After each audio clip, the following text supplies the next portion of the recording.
मैं जब quarterly results पढ़ता हूँ तो मैं सबसे पहले एक चीज़ देखता हूँ किसी कंपनी के अंदर कि वो कंपनी ने एबिटा मार्जिन एक क्वार्टर में कितने बनाए हैं।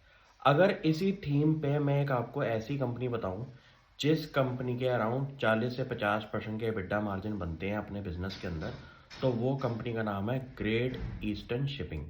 ये इंडिया की एक ऐसी कंपनी है जो कि शिपिंग इंडस्ट्री के अंदर परफॉर्म कर रही है और कंपनी के वेसल्स का नंबर का जो काउंट है वो है 62। इंडिया के अंदर कुछ ही गिनती की कंपनीज हैं जो इतने बड़े लेवल पे आपको शिपिंग इंडस्ट्री के अंदर मिलेंगी।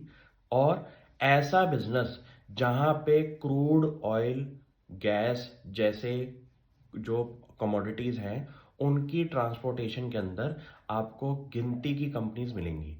इसी थीम पे अगर आपको मैं ये बोलूं कि इंडिया में आप बिजनेस अगर ढूंढ रहे हैं तो आपने नोटिस किया होगा कि जिन बिजनेसेस के अंदर आपके डिमांड क्रिएट करने वाले सप्लायर जो भी हैं वो अगर कम हो तो वहाँ पे आपके पास मार्जिन की गुंजाइश होती है। ये स्टोरी पे मैंने बहुत बारी काम किया है और देखा है कि अगर कोई सर्विस या फिर प्रोडक्ट बेचने वाले मार्केट के अंदर कम प्लेयर्स होते हैं तो वहाँ पे आपको एक वैल्यूएशन भी ज़्यादा मिलती है और आपको एबिटा मार्जिन जैसी चीज़ों के अंदर भी बहुत बड़ी गुंजाइश मिलती है अपसाइड की। इस बिजनेस को मैंने पिछले 2-3 साल से इग्नोर इसलिए किया क्योंकि मेरे को कभी इसका बिजनेस ढंग से समझ नहीं आया था। लेकिन हाल ही में जब मैंने शिपिंग कॉरपोरेशन ऑफ इंडिया को देखा और उसके कंपैरिजन में ये कंपनी को लगाया तो मुझे ये दिखाई दिया कि ये कंपनी भी ग्रेड ए लेवल पे काम कर रही है। कभी कभी स्टॉक आइडेंटिफाई करने में आपको टाइम लग सकता है, लेकिन इसका मतलब ये नहीं है कि आप उस स्टॉक को अपनी वॉच लिस्ट से हटा दें।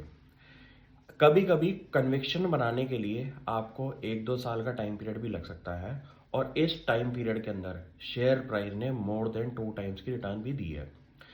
इस स्टॉक को मेरे को इसलिए समझ में आया कि यहाँ पे एक तो मार्जिन्स है, प्लस ऐसा बिजनेस है जहां पे कंपटीशन के अंदर कंपनीज भी कम है और सबसे बड़ी बात कि कंपनी का जो स्केल ऑफ काम है वो बहुत बड़े लेवल पे है।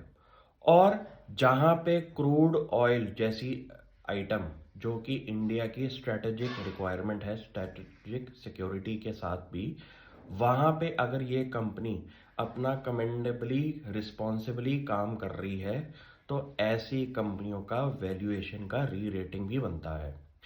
ये स्टॉक अभी इस टाइम लेस देन 10 की पी पे है और मेरे को इस स्टॉक में इसलिए फ्यूचर दिखाई देता है क्योंकि इंडिया में अगर आप नोटिस करेंगे कि इंपोर्ट एक्सपोर्ट की जो मार्केट है वो आने वाले टाइम पीरियड के अंदर बहुत ज़्यादा तेज़ी से बन रही है।